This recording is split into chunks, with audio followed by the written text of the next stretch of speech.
Bro, listen. Never in my life associated the word boring with baseball. We know what's up. Me? Yeah. Famous? Yeah. And I'm like giddy over there smiling like, we're about to win this shit. Did everyone give you crap? Give me a good host story. I'm not picking it up. We both love the game. We talk about it every day. Getting on baseball. Having some popcorn, you're fooling around your phone. I'd have to wait in line for 3 hours. Hang on, because it's about to be a wild ride. All right, there is nobody on this planet I would rather have on the podcast right now than Ellen Adair.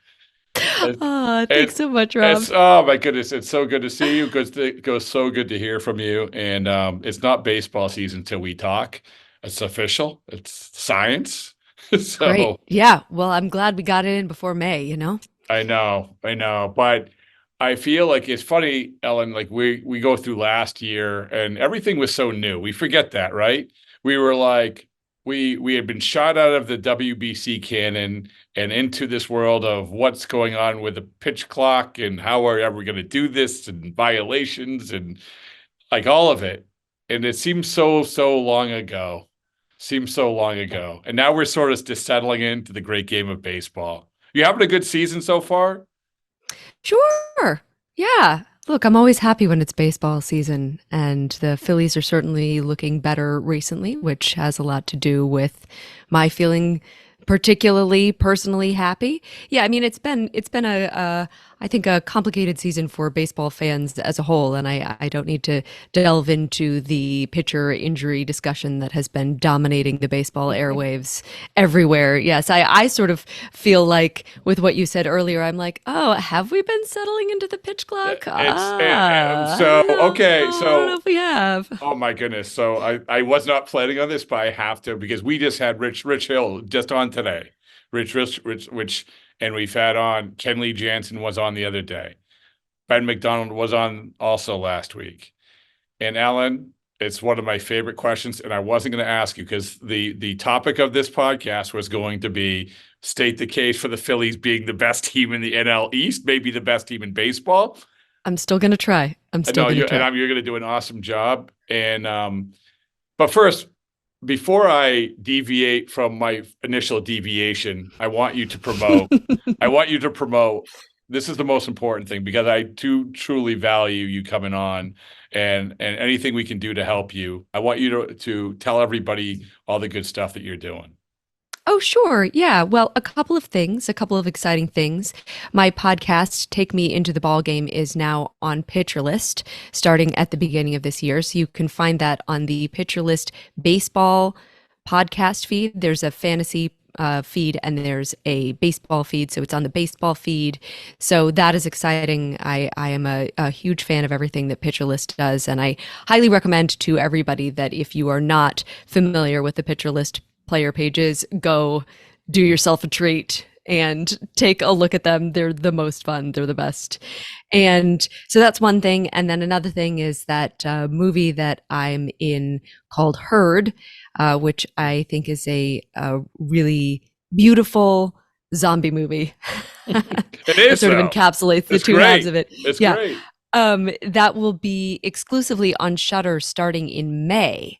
So that also means that if you want to watch it on Amazon or on Apple, if you are not a Shudder subscriber, now is your chance. All right.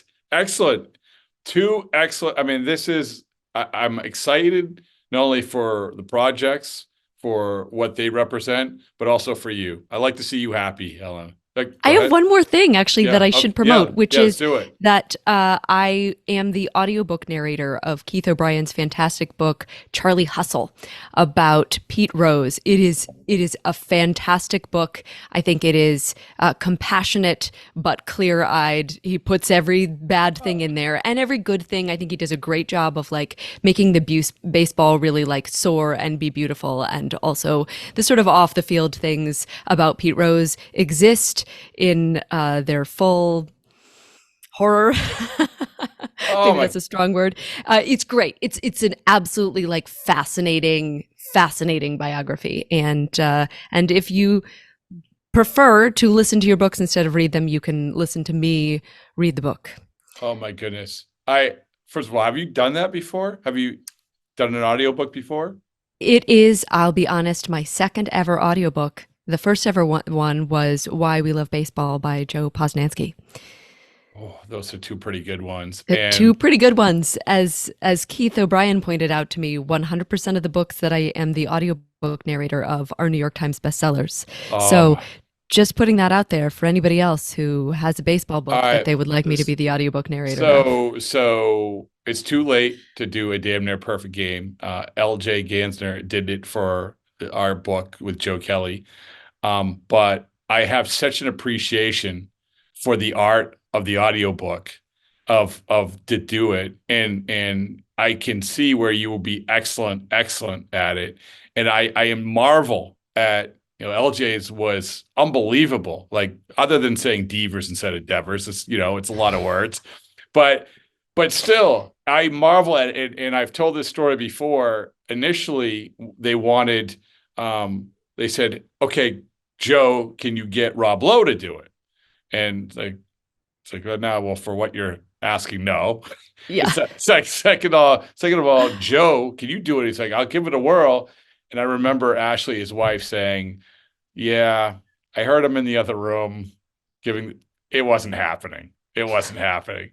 And I couldn't come close. It's such an art, and I have such an appreciation for it. And I wanted to say this. You said, well, if anyone wants anyone to do an audiobook, why there are ongoing negotiations. I am, as we've said in this podcast, so it's not a secret, I am in the middle of writing Daniel Bard's book. So you are at the top of the list if you would like to do that. Great. Look, there's a precedent for, not a man reading a baseball book. It can happen. It can be done. Oh.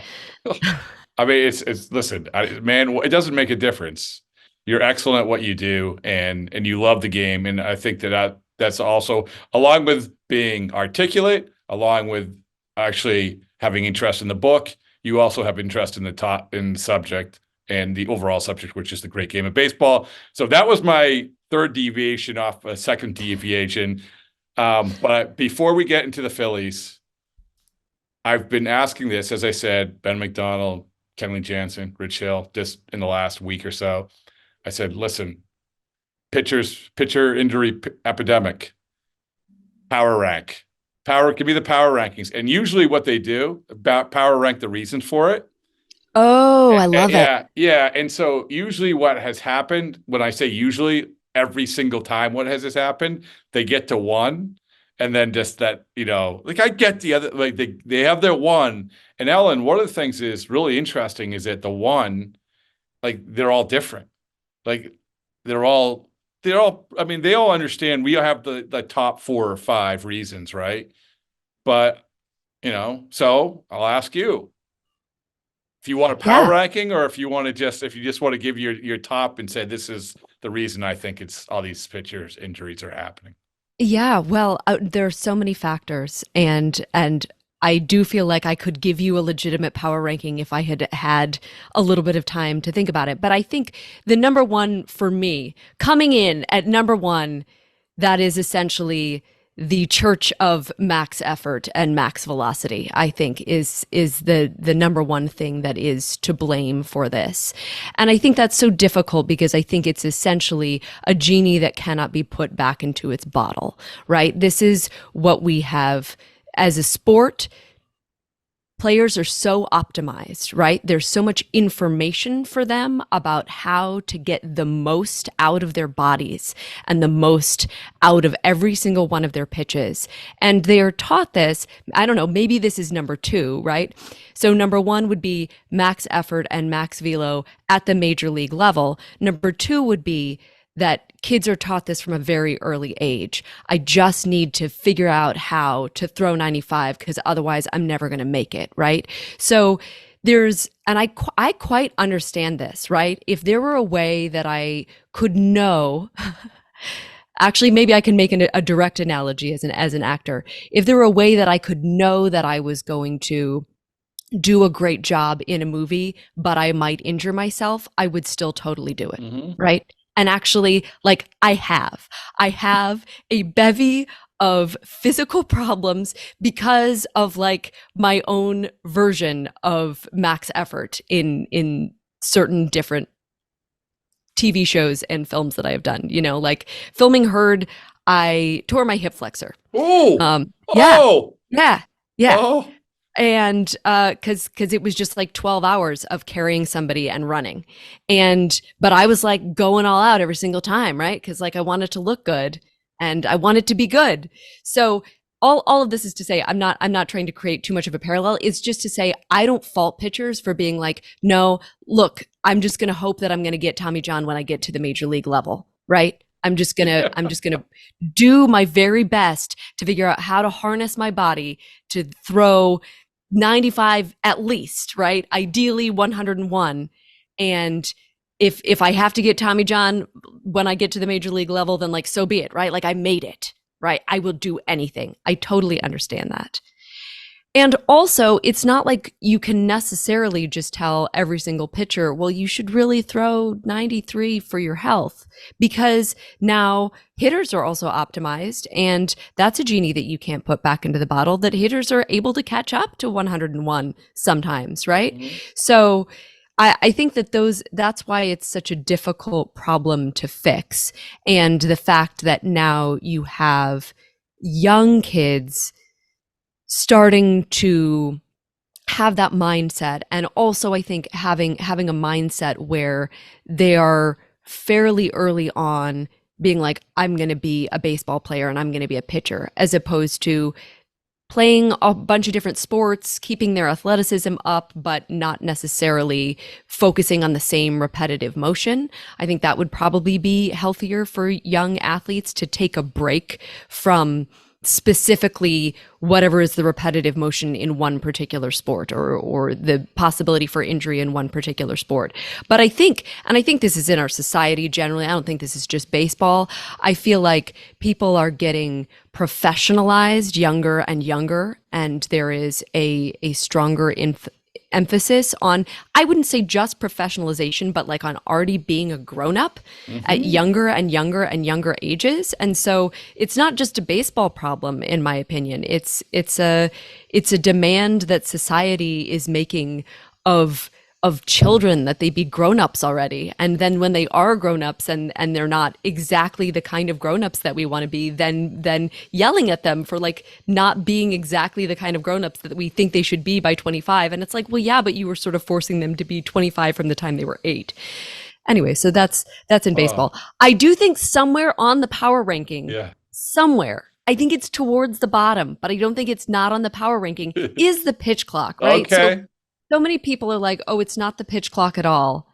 And I just feel like if you are asking someone to do something with max effort and max velocity, and you're not giving them enough time to rest between it, and you don't think that's a factor, well, then how about you don't rest between your reps at the gym, right? How about you try 30-second sprints, and instead of resting for 30 seconds in between, only rest for 10, and see how you do, right? Like it's just logic.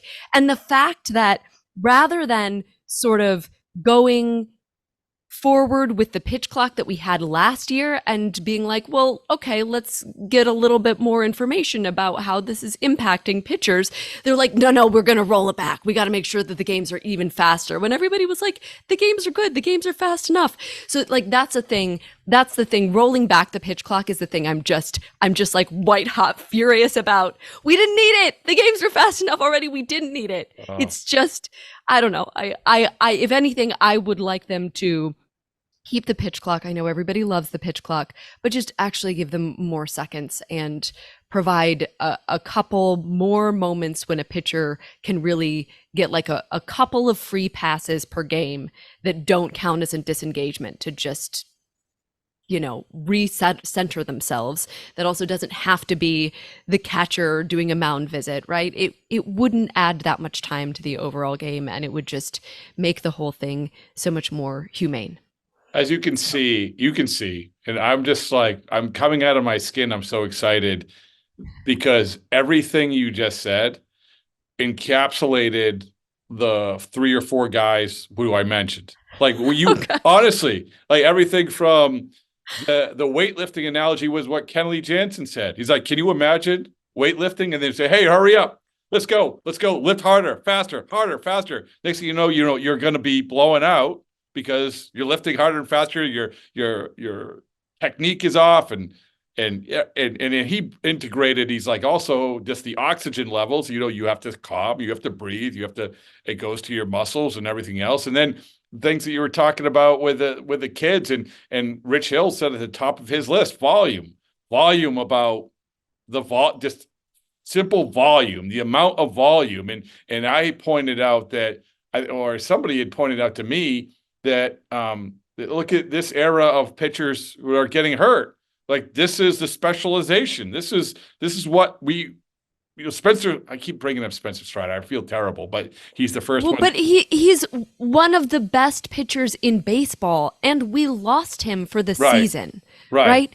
I think some of the sort of panic about this are the number of like really excellent pitchers that we lost. But when you lose somebody like Spencer Strider, despite not being an Atlanta fan, like that's just a loss for baseball. Oh, yeah. Yeah, it's just such a huge loss for everybody, And it's obviously it's a lot of, it's a lot of high profile. Yes, we don't want anyone see anyone get hurt, but we also want to see the best product. I mean, I'm out here, I'm right now at Progressive Field, and I just watched a Red Sox team that has 15 guys on the injured list. And I'm not saying that this is a all pitcher thing, but the point is that, the 13,000 people who came wanted to see Rafael Devers. They wanted to see Trevor Story. They wanted to see Tristan Cassis. They wanted to see Lucas Giolito. They wanted to see, Maybe they wanted to see Nick Pivetta. I don't know. They Nick they Pivetta. Love the Whirlybird. What can they say? They're Whirlybird fans. There you go. And so and then real quickly, the other part that you had mentioned was the specialization about, and this is another guy we had on the podcast last week or the week before, and it was Mike Trout. And Mike Trout, I hadn't got a chance to talk to Mike Trout, Ellen. And so I love that you're like, this is a guy we had on the podcast, Mike Trout. I don't know, maybe you've heard of him. Well, I mean, yeah, look, we had on Mike Trout. Let's go. But I hadn't got a chance to talk to Mike Trout. But I knew that one of the things when I talked to him, I wanted to talk to him about was specialization when you're coming up, especially in high school, because he is the poster boy. He is the guy who played 3 sports: basketball, football, baseball, all throughout. And I remember talking to a scout saying, yeah, he probably fell a little bit in the draft because, whatever. They're like, oh, you didn't separate yourself as much. But I was so happy when Mike said, when I brought this up, he's like, I would tell everybody to do what I did, to tell everybody and this comes back to the volume thing, right? Using different muscles, and not to say like the socialization, like all of that. So anyway, I mean, you couldn't have said it better, honestly. Wow. I mean, I just want to point out also JT Realmuto, multi-sport athlete. He was also the quarterback on his high school, I think state champion football team. He was very good, and he was also a wrestler. But it's so and few super and far athletic, athletic guy. So few and far between though now, and it's sad. It's kind of sad. But I definitely felt like, oh gosh, you talk to all of these actual baseball players and active pitchers about this problem, and here I am, a certified goofball, also answering this question. So I feel validated that my answer was not totally ridiculous. Oh my goodness! Not only you articulated it better than all of them. I don't care. I can hear that. They're not going to listen to the podcast. They don't. Come on, let's be. They don't read. They don't listen. This is. Can I really give you a quick pet peeve? Of course. Real quick, because it's fresh in my mind. I just walked down to the clubhouse, and this isn't just this team. I'm not even going to name the team. Yes, it was one of 2. So, but it was, but it's like this. It's immediately to the phone, like it's, and they're not reading the great works of whatever, it's like, and they're not listening to a podcast. But they're immediately to the phone. And so, yes, my point is that, yes, they are not taking probably the time to listen to a podcast or this podcast, but unless they see it in a clip on Instagram, which we probably will show them. I am going to take a clip from this. I'm going to say, Here, this is how you should articulate it. This is, of all the people talking about this, Ellen is the best. So anyway, yeah, great job. Thanks. Good At job. least I got started off on the right foot. Vis-a-vis what might come afterwards. No. Listen, okay. Since you're pitching a perfect game right now, and Oh boy, no pressure. So I had asked you because I thought it was a good topic since the Phillies had won 7 in a row. They have not won 7 in a row, or 8 in a row, correct? it was 7 in a row. I don't know where this game is particularly at this moment in time. They definitively have now Okay, not. that's okay. I just want to say we had to push this podcast just a little bit, and so all of my stats and so on are for the games leading up to today. They do not include today. That's all that counts. All right. So we had proclaimed, Ellen, in spring training that the Phillies had gotten the baseballs and boring best clubhouse in baseball. And a lot of that was from being around them in the playoffs, that I was around them for a day in spring training. I'm like, nothing's changed. This is, as we know, this is a really, really good dynamic, and they're a good team. So that was always in the back of my mind. And then they won 7 in a row. Holy mackerel, they're keeping up with the Atlanta Braves, the powerhouse Atlanta Braves. And then I'm thinking, better than the Braves? Better than the upstart Mets, who've now, they've taken a turn. Who aren't they better than? Dodgers? Who knows about the Dodgers? I mean, so the Phillies, let's go. Tell me, do you believe? Do we... Much like Jonathan Papelbon did in July of last year, where he bet $10,000 on the Phillies to win the World Series at plus 1,500 and almost won $140,000 because he believed in the Phillies. I'm not saying bet. I'm not saying you have to do that. All I'm asking you is to give your gut in terms of the Phillies right now. How do you feel? Yeah, I don't have $10,000 to put on anything, but I am Neither do I. grateful to Pap for that, for sure. Yeah, so I mean, coming into tonight's game, the Phillies were just 1 game back of Atlanta. It is now 2. That is a statistic that I can easily change given the game that just happened. And the Mets are now 4 games back of Atlanta. So things are a lot more crunched in the NL East than I think we have seen in the past few years, and particularly a little bit more crunched than they were to start out the season when both the Phillies and the Mets got out to a very, very slow start, which the Phillies also did last year. I always want to remind everyone that the Phillies were the last team in baseball to win a game in 2023, but they still went as far as they did. So, a slow start doesn't mean that you can't get to the playoffs in the end. So you posed this question to me, and I recalled that I believe the last time I was on the podcast was when I was making the case to Dave Dombrowski that he should re-sign Aaron Nola. Yes. And I used all of my skills of playing a lawyer on television to really make this case. And I found myself thinking about this because that was a case that I deeply believed in. And sometimes as a lawyer, you have to take a case and you're like, yeah, like I can see how to argue this, right? Like I'm not for sure representing somebody that I know is guilty. But also I guess I could see the way that the opposing counsel's also going to argue this. Nevertheless, I am going to be a good fake lawyer and make the case that the Phillies are the best team in the National League East. I am going to make this case, Your Honor. Okay. And my argument hinges upon pitching. Specifically, the starting rotation for each of these teams. Although I do also want to point out that Fangraphs projected the Phillies to have the best bullpen in baseball. And I think of that every time a relief pitcher gives up more than a run. But the Phillies bullpen was also projected to be strong. I mean, look at this. Look at Dave Dombrowski. He can build a bullpen. Oh, my after all. goodness. Yes. You did it. You did it, Dave. Dave. But before we even get into the numbers of it all, which I'm sure the jury knows that I like as much as or more than the next person, let's just have a look at the starting rotations for each of these teams and tell me which one you would rather have. So for the Phillies, we have Zach Wheeler, Aaron Nola, Ranger Suarez, Christopher Sanchez, and Spencer Turnbull. Spencer Turnbull, who has been fantastic in for Taijuan Walker. Taijuan Walker is coming back very soon.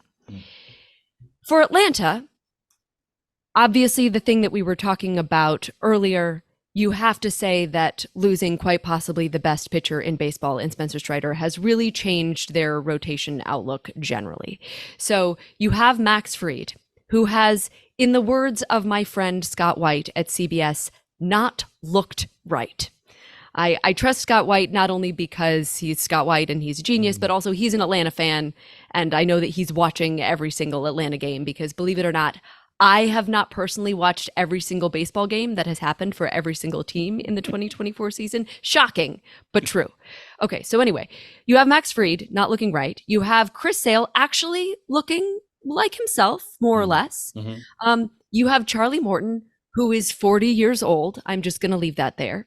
You have Bryce Elder and Reynaldo Lopez. And I mentioned Lopez last because even though he has been electric in his 3 starts, he also has not pitched more than 66 innings since 2019. So he cannot be relied upon all year.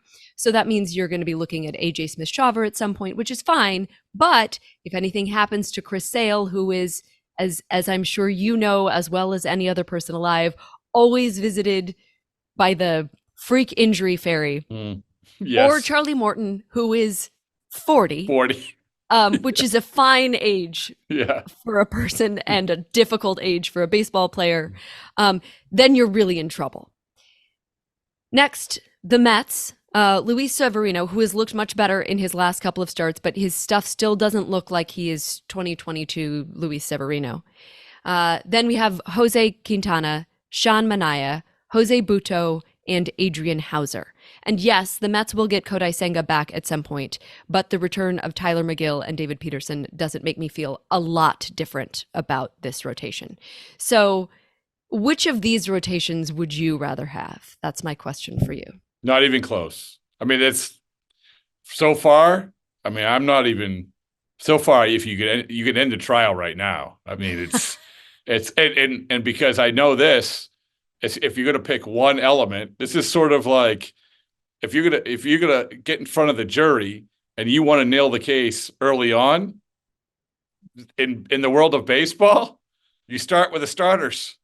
That's it. I'm watching a team.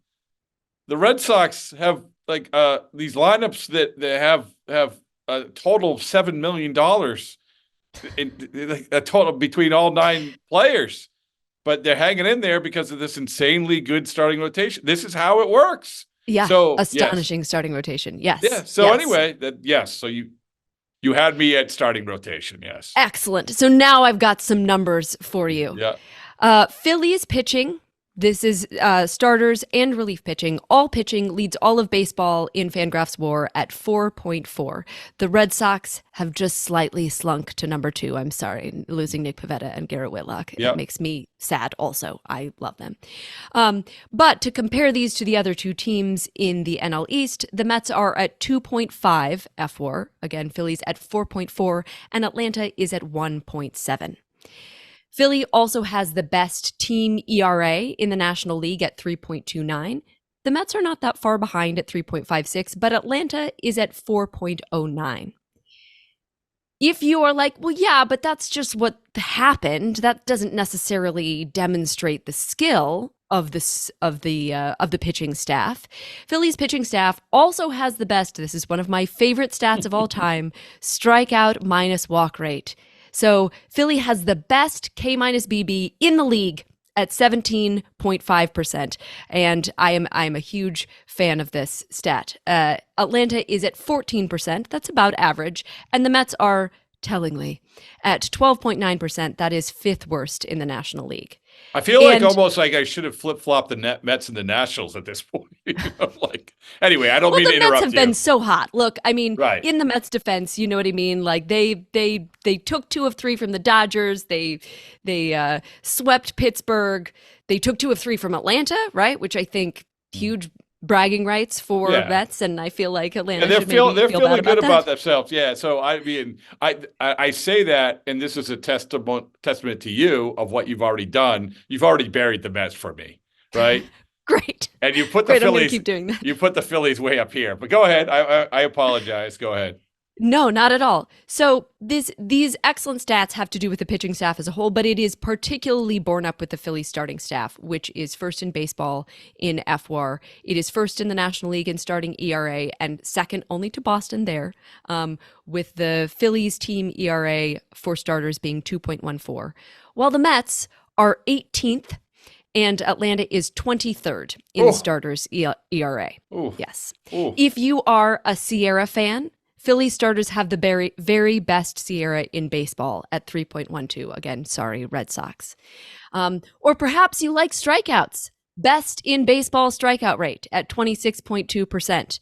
Or maybe you're worried about the level of contact that they're giving up. They are also best in baseball in ground ball percentage at 54.2%.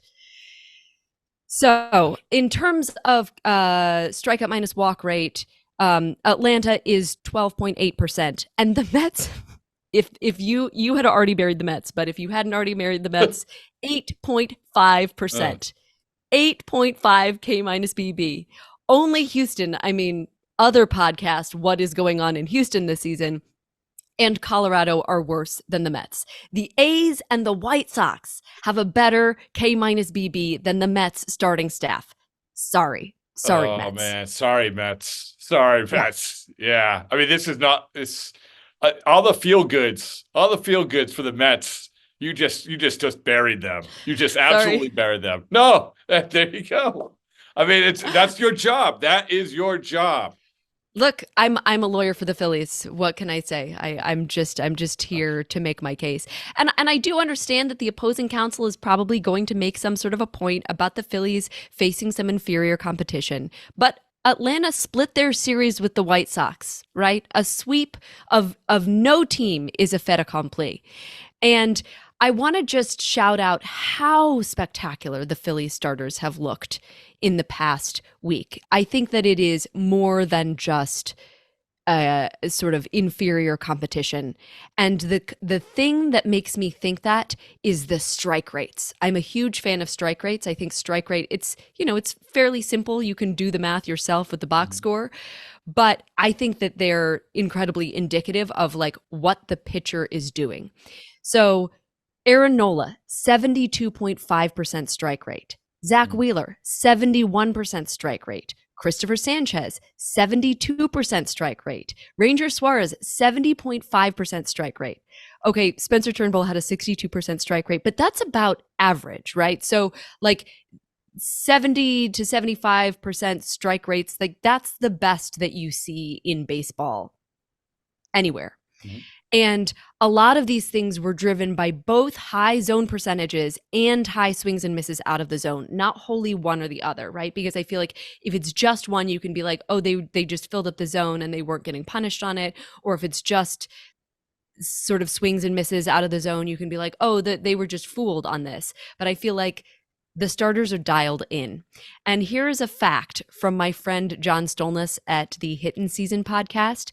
The Phillies were the first team to have more than 40 strikeouts and an ERA of under 0.25 for the starters over a stretch of 5 starts since ERA became an official stat in 1913. It's amazing. I mean, please give a shout out to who just had that. That is like an incredible stat. Yeah, it's John Stolness on the Hittin' Season podcast. Yes. I don't know if he got the stat from somewhere else, but that is where I heard the stat. So unless it's a stat that I literally found myself, I'm going to always try to mention where I heard it. No, and I appreciate you that you do that. So, my goodness, like this is I don't know who the best lawyer in the history of the world is, but you're giving that person a run for the money. You're like, poor Braves and Mets might as well go home. I'm just trying to be the best fake lawyer. No, it's outstanding. And it's like you haven't even got to the fact that like they actually have a good clubhouse and good hitters. They do have good hitters. Look, I cannot argue. I'm sure that my opposing counsel is going to come back and with some stats about WRC plus for the season for Atlanta and the Phillies and the Mets. And I cannot argue that the Phillies have been as hot offensively this year as Atlanta, or even as the Mets, because they got off to a terrible start, as I mentioned. But over the last 10 days, their team OPS is almost even with Atlanta's, 775 to Atlanta's 778, and it easily bests the Mets, as hot as the Mets have been, at 731. And WRC Plus tells a similar story. Atlanta is at 116, the Phillies are at 114, and the Mets are at 111. And part of that is that we can also just sort of, for Phillies fans who are watching the team, they are seeing some guys who were sort of off to slower starts get really hot. Mm-hmm. So, for example, Trey Turner just won Player of the Week for an incredible week, slashing 462, 481, 769. And I saw this fun stat from Johnny Heller, at Johnny Heller on Twitter. Trey Turner has scored 13 runs since Ranger Suarez last allowed one. Another great one. Another great one, yes. Yeah. And also Johan Rojas, who I love so much. So for fans who might not be familiar with Rojas, he is the Phillies' defensive genius in center field. He came up last year a little bit earlier than we expected and hit better than I think everybody was thinking he was going to. And he had a very, very slow start to the point where everybody was panicking and I was getting excited for every bloop hit like I had hit it myself. But he's now batting 263 because he's been hitting, this is not a joke, 355 over the last 2 weeks. So Johan Rojas, who was the hitter that everybody was worried about at the beginning of the year, and now he's been hitting 355 for the past 2 weeks. Brandon Marsh and Alec Boehm have been absolutely tearing it up.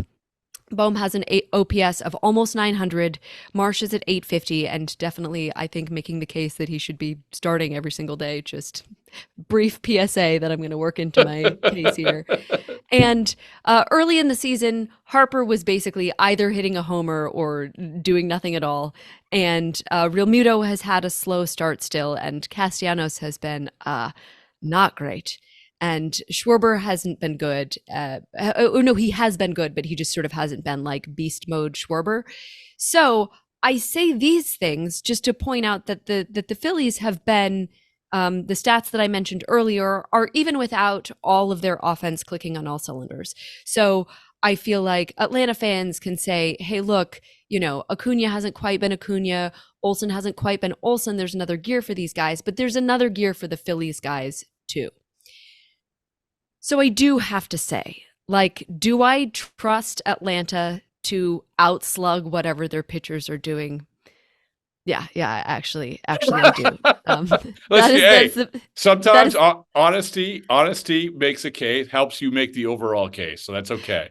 That is the tough part of trying to make this argument. They are Atlanta. Even if they lose Ozzie Albies, even if Acuna and Olsen are merely good and not performing like the top 20 hitters in baseball, even if they're sort of, you know, Michael Harris and Orlando Arcia and Travis d'Arnaud and domestic abuser Marcell Ozuna are just going to put the team on their backs. This is the best we've seen in the majors for Jared Kelenic, right? Yeah. And I sort of feel like that's the outcome that I expect for Atlanta. Nevertheless, I am going to say that I do think that the Phillies pitching staff is significantly more better than Atlanta's pitching staff. And I think that the differential there is larger than the two offensive teams, right? I do think that Atlanta perhaps has a just higher slugging ball club generally, but I think that the Phillies are more evenly matched to that. And I think that the last couple of postseasons have borne that out. In terms of the Mets, I don't know, maybe we've already buried the Mets, but you know, I think that I'm actually genuinely happy for the Mets Mm. for this nice time that they've had. And I'm not suggesting that this is the only hot streak that they're going to have all season. But the Mets basically told Scherzer last year that they were not expecting to be good until next year or the next. And that's before they lost Ronnie Mauricio. So I agree that the Mets have a good offensive core. Obviously, you know, Pete Alonso, Francisco Lindor, Brandon Nimmo, Starling Marte, Jeff McNeil. But are they going to continue to carry that pitching staff with heroics from DJ Stewart? Maybe. Yeah. I also think that, you know, losing Francisco Alvarez for a few months with his thumb ligament injury is going to be hard for them to sort of have the Omar Narvaez, Tomas Nido show. And so I do think that is, I do not trust the Mets offense to pick up their pitching staff. So that is the differentiation that I'm making between those. I love that you said, I'm happy the Mets. It was so condescending, so deliciously condescending. Oh no, I'm a terrible person. I'm happy the Mets got their little a flurry of happiness. You know, also, I live in Queens. Like, I don't hate the Mets. I do hate Atlanta. So like, I'm like, yay, good. Well, for them. it's kind of like, you know, and I say this, producer Evan, our producer, he's a big Mets fan, and I feel like the Mets are one of these teams where it's good for the business of baseball if they're somewhat good. It's just sad when they're bad. So Yeah. I will ask you this, Ellen, in synopsis, is having done this exercise, I was going to say, okay, you know, do you feel like they could win it? Or they're the best team in baseball. I'm not going to ask you that. But the question that as you're talking, because you convinced me so much, have you come away from this exercise believing now? This is taking the lawyer hat off. You already won the case. Congratulations. Okay, great. But take your lawyer hat off, put your fan hat on. Have you come away from this exercise feeling better about your team? In other words, have you convinced yourself of them being even better than you thought they were an hour ago? That's a great question. And I think the answer is yes. I think that diving into all of these things, as good as I knew the pitchers had been on an individual basis, I think that this did give me more hope that the Phillies could actually win the division, which I think has obviously been a real target for them. I think maybe am remembering Matt Gelb on Effectively Wild saying that he thought that was his benchmark for what would a successful Phillies season look like now that they have gotten deep into the postseason a couple of years as the wild card. He was like, they need to win the division, which doesn't mean that they have to do that in order to have a successful season, right? But that's the thing that they haven't been able to do. Obviously, they haven't been able to win the World Series either, but only one team does that every year, so it's impossible to just say my team's benchmark for success is winning the World Series. I will say that the game today that was not included in my stats was slightly deflating. The fact that Christopher Sanchez just wasn't locating his two-seam. Well, it is more like a sinker. It wasn't locating his sinker as effectively, and also that the Phillies had the bases loaded with no outs and didn't get any runs. That was disappointing to somebody who has been trying to convince themselves that the problem that we saw early in the season with the Phillies, which was the pitching was good and the offense that we also think of as like, look at all these superstars, look at all these big sluggers, were just not delivering in the big moments. And what we've seen over the last couple of weeks is that they have been. And, you know, there was a game where Nick Castellanos was 3 for 3 with a walk, and we were all like, "Yay, Nick Castellanos, you're fixed!" And perhaps that's not the case. So, I will say that I am not as 100% confident as I was when I was needing to plead my case in front of the judge and the jury. But I do feel like there's a real shot.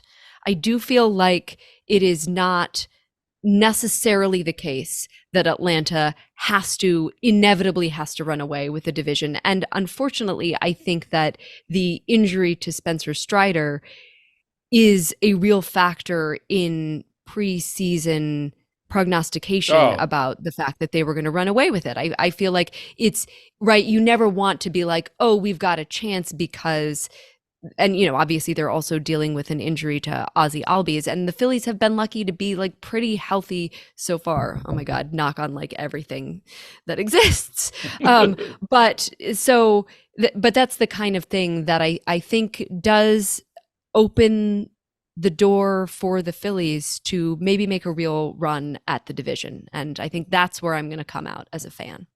That is my gift to you, along with a bunch of stickers, which I'm going to send you. Baseball some more stickers. Yes, I'm glad. That makes me happy. Because sometimes we get, even after we didn't know when we had started this day that they were going to lose. Maybe they were going to win 8 in a row and would have, but it was even more impactful that you have a thud of a game, a sad trombone of a game, to come out on the other side and offer this reminder, not only to yourself, but to everybody out there. So both in the fake world of the judge and the jury in the courtroom, and also in the reality of Ellen, the baseball fan. So excellent job. Sometimes I think as human beings, I've been thinking a lot about this recently. One of the most important things that we can do is look at something, for example, losing to the Reds. I believe it was 8-1 was the final score. I didn't watch the whole game, and still have faith and belief in underlying things like the best K-BB in baseball. Right. If that isn't a bumper sticker, I don't know what is. So, all right, Ellen. Well, thank you so much. You're so welcome. You brought a smile to my face after watching a very rainy, albeit very quick baseball game today. So thank you. It's always good talking with you. Thank you so much for having me on, as always.